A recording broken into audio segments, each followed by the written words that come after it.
Vamos lá, pessoal. Continuando aqui no nosso tópico 9 de fundos de investimento.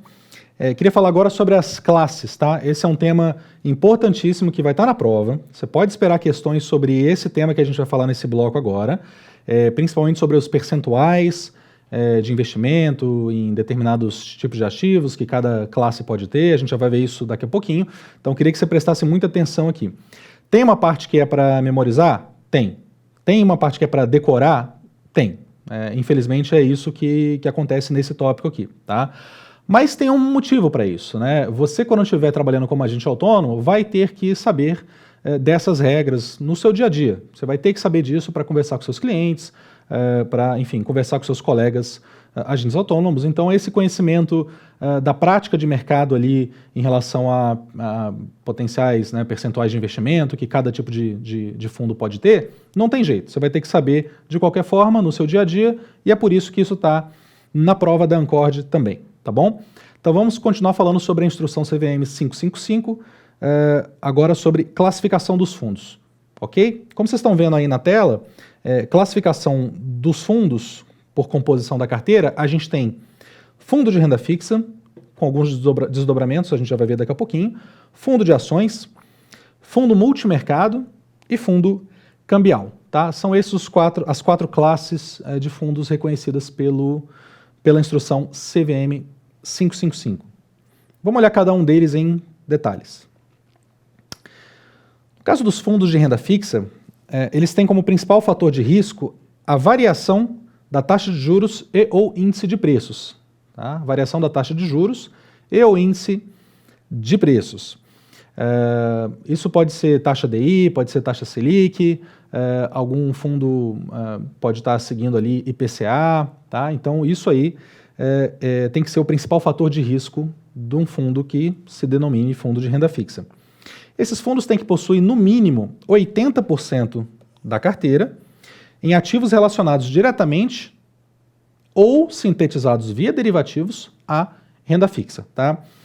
Típica questão de prova é perguntar um percentual como esse, né? Falar, fundo de renda fixa tem que ter no mínimo quantos por cento da carteira em ativos relacionados à renda fixa? 60, 70, 80, 90%? É um número que você vai precisar conhecer para a prova, tá? Então, queria que você se lembrasse disso aqui, 80% da carteira, pelo menos, em ativos relacionados à renda fixa, diretamente ou via derivativos, tem que ter lá na carteira de um fundo de renda fixa, tá bom? E aí tem algumas subclassificações, né? A instrução CVM 555 reconhece que se o fundo tiver algumas características que a gente vai ver agora, ele pode ser chamado de fundo de renda fixa curto prazo, e tem que ter isso aí na denominação, tem que ter esse sufixo curto prazo na denominação do fundo. Se um fundo ele faz isso aí que está aqui embaixo, quer dizer, ele aplica recursos exclusivamente em títulos públicos federais, ou privados pré-fixados ou indexados à taxa Selic ou a outra taxa de juros, ou aplica em títulos indexados a índices de preços, com prazo máximo a decorrer de 375 dias e tem um prazo médio da carteira do fundo inferior a 60 dias. Coloca dinheiro em títulos privados considerados de baixo risco de crédito pelo gestor, coloca dinheiro em cotas de fundos de índice que apliquem nesses papéis, ou faça operações compromissadas e utiliza derivativos apenas para proteção da carteira, ou seja, para a hedge. Se o fundo cumpre isso aí que está aqui embaixo na tela, ele é um fundo de renda fixa curto prazo. Ele pode ser denominado fundo de renda fixa curto prazo, de novo, tem que ter esse sufixo aí, tá? Então, queria que vocês se lembrassem desses dados aqui. A gente fala de um fundo de renda fixa curto prazo, ele tem investimento em títulos com prazo máximo a decorrer de 375 dias, prazo máximo, e ele tem um prazo médio da carteira inferior a 60 dias. Tá? Para ser um fundo de renda fixa caracterizado como curto prazo pela CVM, tem que ter essa característica aí. Tá bom? Então esse é o fundo de renda fixa curto prazo. Temos também o fundo de renda fixa referenciado. Fundo de renda fixa referenciado. Esse sufixo referenciado também tem que estar lá no nome dele, caso ele seja um fundo de renda fixa referenciado. Quais são as características desse fundo, ou dessa subclasse, de fundo de renda fixa? Bom, pelo menos 95% do seu patrimônio líquido, do seu PL, deve estar investido em ativos que acompanham direta ou indiretamente determinado índice de referência, determinado benchmark, como a gente chama. 95% do PL deve estar em ativos que acompanham direto ou indiretamente determinado índice de referência. Esse é um número que pode estar na prova. Esse fundo de renda fixa referenciado, ele pode até causar um pouquinho de confusão, porque ele tem um outro percentual aqui, né, que diz o seguinte: o fundo deve ter 80% no mínimo do seu PL representado isolada ou cumulativamente por títulos da dívida pública federal, ativos financeiros de renda fixa considerados de baixo risco de crédito pelo gestor, ou então cotas de fundos de índice que investam preponderantemente nesses ativos. Tá? Então, cumulativamente, para ser um fundo de renda fixa referenciado, ele tem que ter essas duas coisas aí. Então, ao menos 95% do PL deve ser investido em ativos que acompanham, direto ou indiretamente, o índice de referência, e 80% no mínimo do PL deve estar em títulos da dívida pública federal, ativos financeiros de renda fixa considerados de baixo risco, ou cotas de fundos de índice que investam nesses ativos, preponderantemente nesses ativos. Essa é a nomenclatura da instrução, preponderantemente nesses ativos. Tá? Além disso, ele deve utilizar derivativos apenas para fins de proteção, para fins de hedge, de posições detidas à vista até o limite dessas posições, ou seja, não pode se alavancar, não pode ter mais derivativos do que aquilo que ele tem de posição à vista, tá bom? Então esse é o fundo de renda fixa referenciado, esses são percentuais importantes de você saber, pode estar na prova isso aí. Legal, um outro subtipo, de fundo de renda fixa é o fundo de renda fixa simples. Fundo de renda fixa simples. Também, se ele seguir essas regras que a gente vai falar agora, ele pode colocar lá como sufixo no nome a denominação simples. Tá? E ele, como o nome diz, ele é feito realmente para simplificar. Ele é um fundo de renda fixa, talvez realmente o mais simples de entender, o mais simplificado em termos de regras. E ele diz o seguinte: então, para ser um fundo de renda fixa simples, esse fundo tem que ter, no mínimo, 95% do seu PL em títulos públicos federais, TPFs aqui, títulos públicos federais, títulos de emissão de instituições financeiras com risco equivalente aos títulos públicos federais e ou operações compromissadas com lastro em títulos públicos federais ou em títulos de instituições financeiras, nesse caso, quando a contraparte da operação tem risco equivalente ao dos títulos públicos federais. Então você vê várias vezes a referência a títulos públicos federais para te dar uma ideia de que o risco que tem que ser incorrido por esse fundo aí é muito baixo. O risco que tem que ser incorrido por um fundo de renda fixa para ser denominado simples tem que ser um risco muito baixo mesmo. Tá? Além disso, esse fundo deve utilizar derivativos apenas para fins de proteção, fins de hedge. Deve ser constituído na forma de condomínio aberto, está na regra também. Deve prever em regulamento a disponibilização de documentos e informações preferencialmente por meio eletrônico. Então, essa também é uma nomenclatura usada na 555, então preferencialmente por meio eletrônico. E aí são vedados o quê? Algumas coisas são vedadas a esse tipo de fundo de renda fixa simples. Cobrança de taxa de performance, o investimento no exterior também é vedado, a concentração em créditos privados e a transformação em fundo fechado. Tá? Isso é vedado a um fundo de renda fixa denominado simples. Qual que é o lado legal desse fundo aí? Quer dizer, além de ele ser simplificado, fácil de entender, algumas regras aí deixando o risco bem baixinho para esse fundo, ele também é isento de termo de adesão e de verificação da adequação ao perfil do cliente. Tá? Então ele não tem o termo de adesão, que é um dos documentos importantes de fundos em geral, mas nesse caso ele não precisa ter, um fundo de renda fixa simples não precisa ter o termo de adesão, e não precisa ter aquela questão de verificação de suitability, como a gente chama, de adequação do investimento ao perfil do cliente. Tá? Porque ele é tão de baixo risco, ele é tão sem concentração em crédito privado, não tem nada ali que seja alguma coisa que mereça uma atenção muito grande por parte do investidor, então ele não precisa ter essa verificação de suitability, verificação de adequação ao perfil do cliente e nem o termo de adesão. Tá? Então esse é o fundo de renda fixa simples. E aí também tem a previsão na 555 para o fundo de renda fixa dívida externa, então com esse sufixo especificamente, dívida externa. Esse é um fundo que tem que ter pelo menos 80% do PL em títulos representativos da dívida externa de responsabilidade da União. Ou seja, o Brasil vai a mercado fora, emite títulos da dívida externa, esses são os títulos que podem ser adquiridos pelo fundo de renda fixa dívida externa. Claramente, 80% do PL, conforme a regra, tem que estar nesses papéis especificamente. Tá? E aí os recursos remanescentes do fundo podem ser aplicados no quê? Então, primeiro, em derivativos no exterior, mas exclusivamente para fins de proteção, de hedge da carteira, ou mantidos em conta de depósito no exterior em nome do fundo até o limite de 10% do PL. Essa é a regra que está lá na 555. Ou esses recursos remanescentes podem ser aplicados em derivativos no país, aqui no Brasil mesmo, também exclusivamente para fins de proteção, fins de hedge dos títulos da carteira, e desde que referenciados em títulos de dívida externa de responsabilidade da União. Então, os derivativos têm que estar referenciados nesses títulos da dívida externa que a gente está falando. Ou então, também os recursos podem ser mantidos em conta de depósito à vista, em nome do fundo, até esse limite de 10% do PL. Tá? Essas são as regrinhas ali para que um fundo de renda fixa possa ser denominado de dívida externa. E aí, não se pode manter, quer dizer, como ele é um fundo para dívida externa mesmo, né, quer dizer, um fundo voltado para o exterior, é vedada a manutenção de recursos do fundo aqui no Brasil. Exceto, claro, no que a gente acabou de comentar, quer dizer, no caso de hedge, os derivativos que a gente falou, manutenção de conta de depósito ou a compra de títulos públicos federais para usar como garantia de operações. Tá?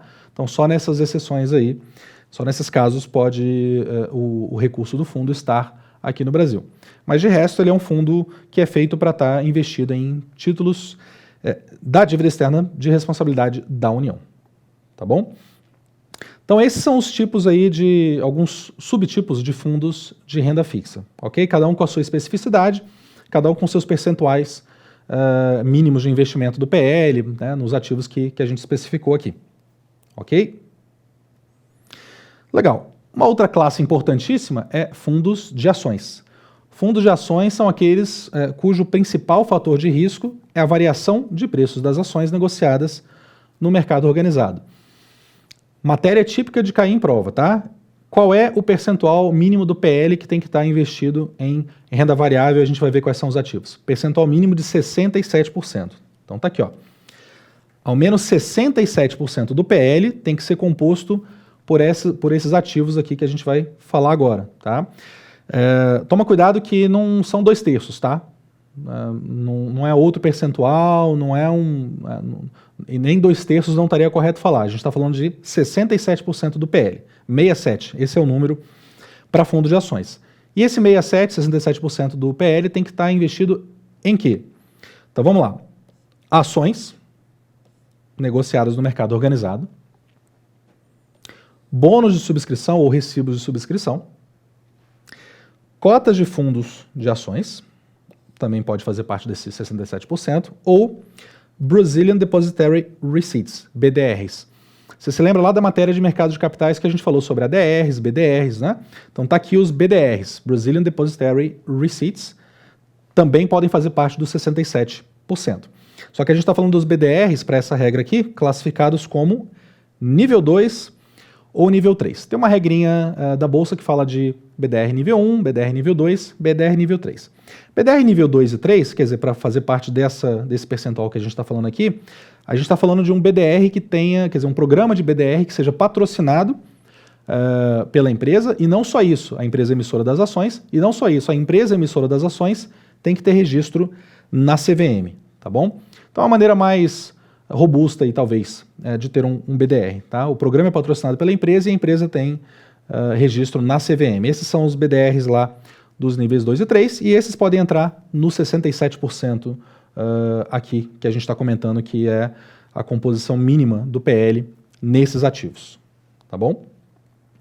O fundo não está sujeito, esse fundo de ações, aos limites de concentração por emissor, desde que isso conste do regulamento e desde que o termo de adesão que o investidor tem que assinar alerte sobre a concentração em poucos emissores com os riscos daí decorrentes, tá?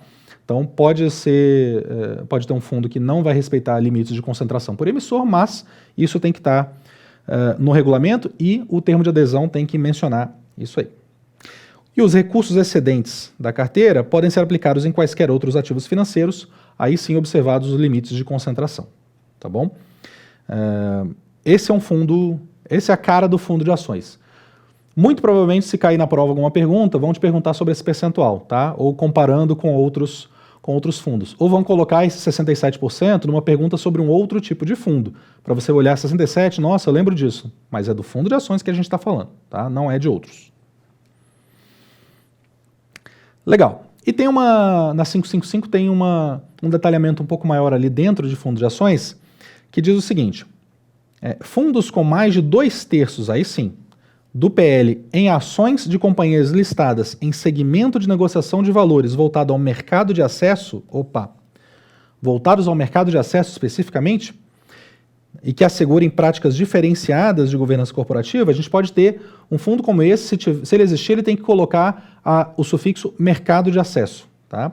Então deve usar essa designação ações mercado de acesso no nome, caso ele tenha esses 2/3 do PL em ações desse tipo de companhia que a gente mencionou agora aqui no alto. Tá? Quando eles forem condomínios fechados, tem uma outra regrinha que diz que eles podem investir até 1/3 do PL em ações, debêntures, bônus de subscrição e outros valores conversíveis ou permutáveis em ações de emissão de companhias fechadas. É uma outra regrinha aqui, e aí esses percentuais, essas frações podem te confundir, mas vale a pena você prestar atenção, dar uma memorizada, pode estar na prova, tá? Então, até 1/3 do PL em ações, debêntures, bônus de subscrição e outros valores conversíveis ou permutáveis em ações de emissão de companhias fechadas, quando esse tipo de fundo for no formato de condomínio fechado. Qual a diferença de valores conversíveis ou permutáveis, né? Uma debênture conversível ou uma debênture permutável em ação, tá? Uma debênture conversível, ela permite que a própria debênture seja conversível em ações da empresa que emitiu a debênture, tá? Uma debênture permutável, ela faz com que você tenha o direito, você investidor tenha o direito de permutar aquelas debêntures por ações de outra empresa, tá? Não a emissora das próprias debêntures. Parece confuso, mas não é, tá? Uma é conversível em ações da própria empresa, outra é permutável por ações de outra empresa. Essa é só uma questão de nomenclatura de mercado, tá bom?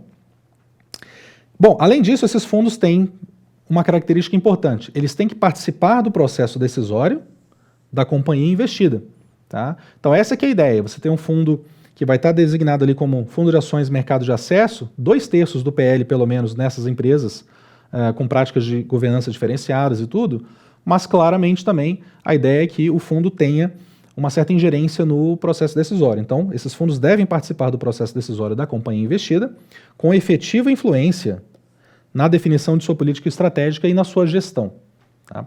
Então essa é uma característica importante desse tipo de fundo. E outra coisa, investir somente em companhias fechadas que adotem práticas de governança diferenciadas e várias práticas que estão especificadas lá na própria instrução, umas práticas mais detalhadas, mas tem que ter essas práticas de governança diferenciadas, tá bom? Nesse caso aí, quando tudo isso aí se junta, a gente está falando desse fundo de ações especificamente denominado Fundo de Ações Mercado de Acesso, ok? Legal. Uma outra classe que a gente comentou lá na nossa lista inicial nesse bloco são os fundos cambiais, tá? Então, esse é mais simples. O principal fator de risco é variação dos preços da moeda estrangeira ou a variação do cupom cambial, que é seria o custo da moeda estrangeira, né, aqui no Brasil.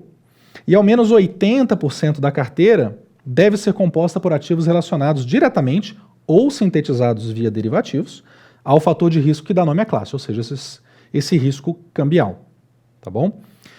O que pode cair sobre esse tipo de fundo? Sem dúvida pode cair esse percentual, né? Se fundo cambial tem que ter 60%, 70%, 80% ou 90%, por exemplo, de sua carteira investida em ativos relacionados a esse fator de risco, né? Então, vale a pena lembrar esse percentual aí, tá bom? Legal. E aí, por último, fundos multimercado. Fundos multimercado. Esses fundos são mais, talvez bem conhecidos aí do grande público, do público investidor também. Quando a gente fala até no exterior da expressão hedge funds, né? Hedge fund, fundos de hedge, que são fundos que têm muita flexibilidade de investimento, a gente pensa no Brasil que esse seria o equivalente, né? Os fundos multimercado. Então são fundos que devem possuir políticas de investimento que envolvam vários fatores de risco, sem o compromisso de concentração em nenhum fator em especial. Então, vários fatores de risco, o fundo tem flexibilidade de atuação. Tá? A aquisição de cotas, alguns detalhes importantes para esse fundo. A aquisição de cotas de fundos classificados como renda fixa, dívida externa e de cotas de fundos de investimento sediados no exterior, a aquisição desse tipo de cota não está sujeita à incidência dos limites de concentração por emissor, é uma flexibilidade que um fundo multimercado tem.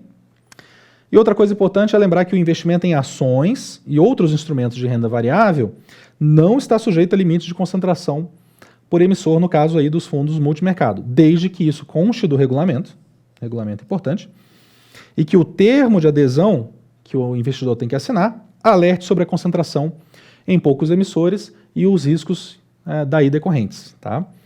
Então essas são algumas especificidades do fundo multimercado. Mas o fundo multimercado é aquele que não concentra sua atividade em nenhuma classe de ativos em especial, nenhum fator de risco em especial. Ele é ali aquele que tem mais flexibilidade de atuação, tá? Flexibilidade de atuação para o gestor do fundo, claro, desde que ele siga o que está no regulamento. Legal. Tem uma parte na 555 que fala sobre normas relativas à concentração em créditos privados. O que são créditos privados? Por exemplo, papéis de emissão de empresas privadas, debêntures, por exemplo, notas promissórias, esses são papéis de crédito privado, ou seja, não é de crédito público, não são títulos públicos federais, são papéis emitidos por entidades privadas. Tá? Então tem a regrinha dizendo o seguinte: fundos de renda fixa, fundos cambiais, fundos multimercado e fundos de investimento em cotas de fundos de investimento com mais de 50% do PL em ativos de pessoas físicas ou jurídicas de direito privado e, além disso, emissores públicos que não sejam a União Federal, por exemplo, um estado, um município, esses fundos aí, ó, lembra do percentual de 50%? Se o fundo tiver mais que 50% do PL investido nesses ativos que são de crédito privado, eles devem incluir na sua denominação esse sufixo, crédito privado. Isso aí é regra da CVM, e incluir os destaques necessários no termo de adesão e ciência de risco. Tá? Então, essa é talvez uma pegadinha que possa cair na prova. Né? Se você tiver um título emitido por um estado da federação, uma unidade da federação, um estado brasileiro, isso vai entrar aqui no seu limite de crédito privado. Se você tem um fundo que mais de 50% dele está investido em títulos de emissão de estados ou municípios, um título do estado do Rio de Janeiro, da cidade do Rio de Janeiro, do estado de São Paulo, ou da cidade de São Paulo, ou de qualquer outro estado ou município no Brasil, se tiver mais que 50% nesse tipo de papel, caso esse papel exista, sem dúvida isso aí vai ser considerado pela instrução CVM 555 como uma concentração em crédito privado, tá? Porque é diferente da União Federal. Então precisa ter esse sufixo para poder alertar o investidor que este não é um fundo cujo principal fator de risco é um título público, tá? Que aí a gente sabe que ele tem uma classificação de risco mais alta, ou seja, um risco mais baixo, né? Quer dizer, uma classificação de risco mais que mostra que ele é um risco menor para o investidor, no caso de títulos públicos federais, tá bom? Legal. A gente sabe também que pode haver, como já existem muitos no mercado brasileiro, é normal, um fundo de investimento que investe em cotas de fundos de investimento. Então, ele é o fundo de investimento em cotas de outros fundos de investimento. Tá? Para ser um FIC, FIC, né, Fundo de Investimento em Cotas, para ser considerado isso aí, ele tem que ter, no mínimo, 95% do PL em cotas de fundos de investimento de uma mesma classe, exceto, no caso de fundos de investimento multimercado, né, fundos de investimento em cotas classificados como multimercado, que aí podem investir em cotas de fundos de classes distintas, afinal, ele é o mais flexível mesmo. Tá? Mas eu quero que vocês se lembrem desse 95% do PL. Tá? Então, no mínimo 95% do PL de um FIC tem que estar em cotas de fundos de investimento de uma mesma classe, com exceção do multimercado. E aí os 5% restantes desse PL podem ser mantidos em quê? Depósito à vista ou em títulos públicos federais, sempre eles, né? Títulos de renda fixa de emissão de instituição financeira, operações compromissadas, cotas de fundos de índice de renda fixa ou cotas de fundos de renda fixa a curto prazo, referenciado, mas no caso de referenciado a regra diz que só pode ser referenciado com DI ou Selic, ou fundos de renda fixa chamados de simples. Tá? Isso é o que você pode fazer com os outros 5% do PL de um FIC. ok? Legal. Como é que isso aqui pode cair na prova, né? Questões sobre essa parte que a gente falou agora, essas classes de fundos, como é que isso pode estar na sua prova? Vamos ver algumas questões agora para a gente praticar. Então essa questão que está na tela diz o seguinte: um fundo multimercado, letra A, investe obrigatoriamente uma parcela dos recursos em ações? Não, não tem essa obrigatoriedade, né? Então essa aqui não está correta, essa é a alternativa A. Letra B de bola fala, investe pelo menos 25% do seu patrimônio no mercado internacional? Também não há esse requerimento, né? Não existe essa regra.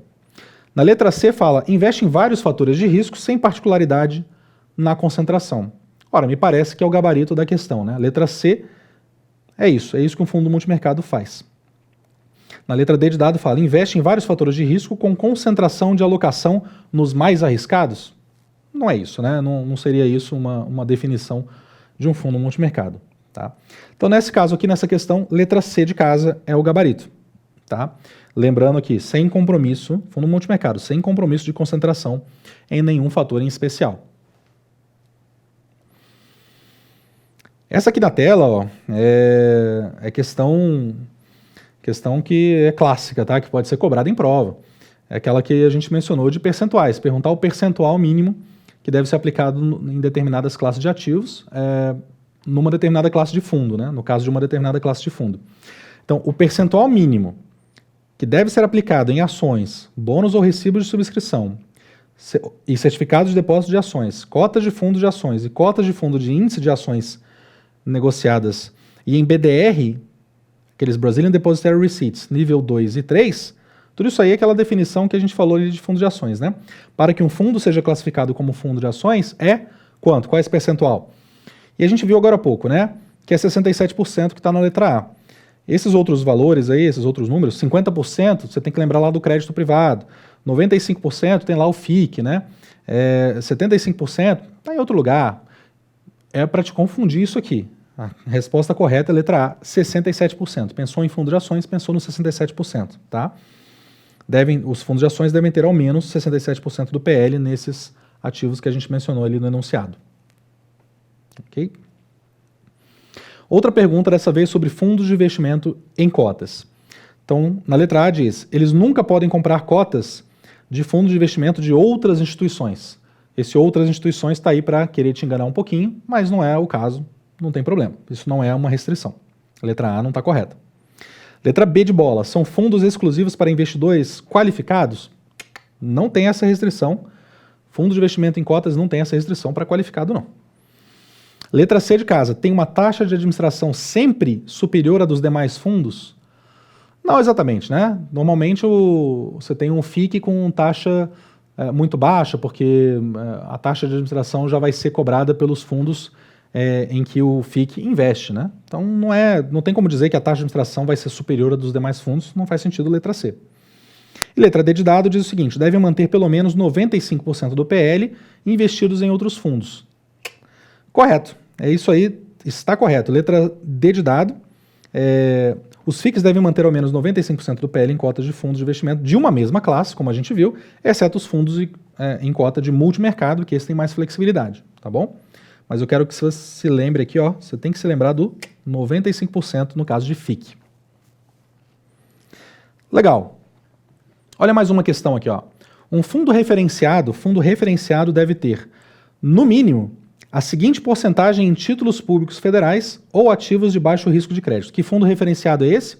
É aquele fundo de renda fixa com o sufixo referenciado, né? Fundo de renda fixa referenciado.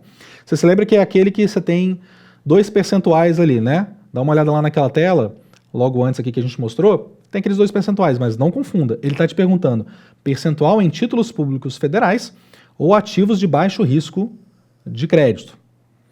Qual é esse percentual? É o que está na letra B de bola, 80%. Então, os fundos de renda fixa referenciados devem ter ao menos 95% do seu PL em ativos que acompanham algum índice de referência, isso é uma coisa, e ao menos 80% do seu PL em títulos da dívida pública federal ou ativos de renda fixa de baixo risco, isso é outra coisa, tá? Então, você vai ter que lembrar desse fundo de renda fixa referenciado e lembrar que a gente está falando de 95% do PL em ativos que acompanham algum índice de referência, isso é uma coisa, 80% do PL em títulos da dívida pública federal ou ativos de renda fixa com baixo risco, que é outra coisa, tá bom? Legal, e só mais uma aqui para a gente encerrar esse bloco, ó. São considerados investidores qualificados pessoas jurídicas com investimentos superiores a quanto? Vamos lembrar desse conceito, né? Investidores qualificados. Então, 100 mil reais, 300 mil reais, 100 milhões de reais ou 1 milhão de reais? A resposta correta está na letra D, né? D de dado. Então, são considerados investidores qualificados, você se lembra lá do que a gente comentou sobre a instrução CVM 554, a que veio logo antes da 555, que tem a definição de investidor profissional e investidor qualificado. Então, são considerados investidores qualificados pela 554, entre outros, pessoas físicas ou jurídicas com investimentos acima de 1 milhão de reais, então, letra D de dado, e que atestem por escrito essa condição. Tá certo? Então, gabarito, letra D de dado. Tá?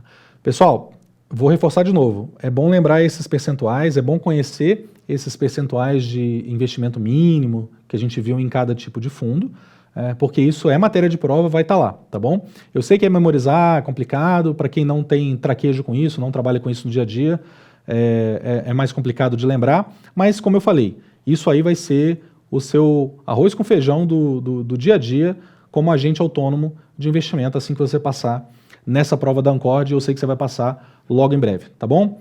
Pessoal, voltamos no próximo bloco.